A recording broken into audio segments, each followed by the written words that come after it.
அனைவருக்கும் ஆர்சிசியின் அன்பு வணக்கங்கள். இனி நம்ம நோய்களும் நோய் தடுப்பியலும் அப்படிங்கிற டாப்பிக்லேருந்து முக்கியமாக 25 வினாக்கள் பார்க்க போகிறோம். வாங்க வீடியோக்குள்ளே போகலாம். முதல் வினா, செயல்மிகு தடுப்பூசி திட்டம் என்பது தடுப்பூசி. செயல்மிகு தடுப்பூசி திட்டம் என்பது தடுப்பூசி. அடுத்தது, ருமாட்டிக் காய்ச்சல் ஏற்பட காரணமாக உள்ளது ஸ்ட்ரெப்டோகாக்கஸ். ருமாட்டிக் காய்ச்சல் ஏற்பட காரணமாக உள்ளது ஸ்ட்ரெப்டோகாக்கஸ். அடுத்தது, அதிகப்படியான பசியின் காரணமாக அதிக உணவு உட்கொள்ளும் முறை பாலிபேஜியா. அப்போ பாலிபேஜியானா அதிக உணவு உட்கொள்ளுதல். அடுத்த வினா, பரவும் தன்மையற்ற நோய்கள் கரநொறி இதய நோய். அதாவது இதெல்லாம் பரவாது. பரவும் தன்மையற்ற நோய் கரநொறி இதய நோய். அஞ்சாவது வினா, ராவல்பியா சர்பெண்டைனா என்ற தாவரம் அயோசயனேசி என்ற குடும்பத்தை சார்ந்தது.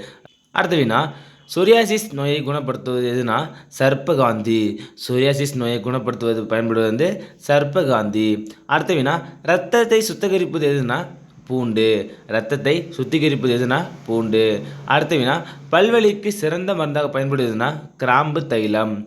பல்வலிக்கு சிறந்த மருந்தாக பயன்படுவது கிராம்பு தைலம். அடுத்த வினா, ஸ்கர்வி நோயை குணப்படுத்துவது எதுனா நெல்லிக்கனி. அது வைட்டமின் சி அதில் அதிகமாக இருக்கும். அடுத்தது, யோகா முறையை தோற்றுவித்தது யாருன்னா பதஞ்சலி. யோகா முறையை தோற்றுவித்தவர் பதஞ்சலி. அடுத்தது, யுனானி மருந்துகளின் தந்தையாக கருதப்படுவது யாருன்னா ஹிப்போக்ராட்டிஸ். யுனானி மருந்துகளின் தந்தையாக கருதப்படுவது யாருன்னா ஹிப்போக்ராட்டிஸ். அடுத்தது, ஆயுர்வேத மருத்துவத்தை தோற்றுவித்தவர் யாருன்னா சரகர். ஆயுர்வேத மருத்துவத்தை தோற்றுவித்தவர் யாருன்னா சரகர். அடுத்த வினா, இரத்த புற்றுநோயை குணப்படுத்த உதவும் மருந்து வின்கிறிஸ்டின். இரத்த புற்றுநோயை குணப்படுத்த உதவும் மருந்து வின்கிறிஸ்டின். அடுத்த வினா, சிறுநீர் அதிக அளவில் வெளியேறும் நிலை பாலியூரியா. சிறுநீர் அதிக அளவில் வெளியேறும் நிலை பாலியூரியா. அடுத்த வினா, இதய வாழ்வுகளை நிரந்தரமாக பழுதடை செய்யும் நோய் ருமாட்டிக் காய்ச்சல். இது முக்கியமானது. இதய வாழ்வு நிரந்தரமாக பழுதடை செய்ய எந்த நோய்னா ருமாட்டிக் காய்ச்சல்.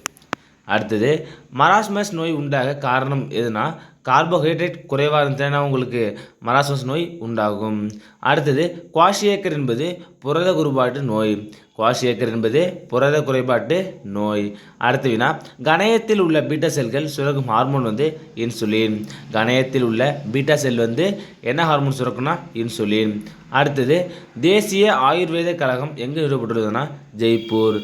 தேசிய ஆயுர்வேத கழகம் எங்கு நிறுவப்பட்டுள்ளதுன்னா ஜெய்ப்பூர். அடுத்தது, இரத்த அழுத்தத்தை குறைக்க பயன்படுவதுனா சர்ப்பகாந்தி. இரத்த அழுத்தத்தை குறைக்க பயன்படுவது சர்ப்பகாந்தி.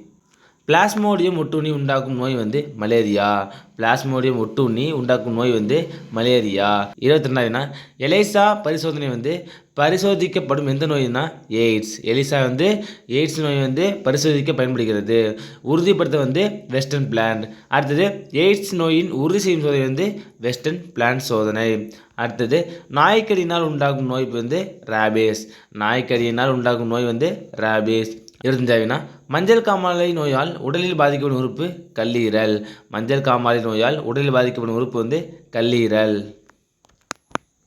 நண்பர்களே, நீ நம்ம நோய்களும் தடுப்புகளும் அப்படிங்கிற டாப்பிக் முக்கியமாக 25 வினாக்கள் பார்த்தோம். நன்றி, வணக்கம். நாளை மற்றொரு சந்திப்போம்.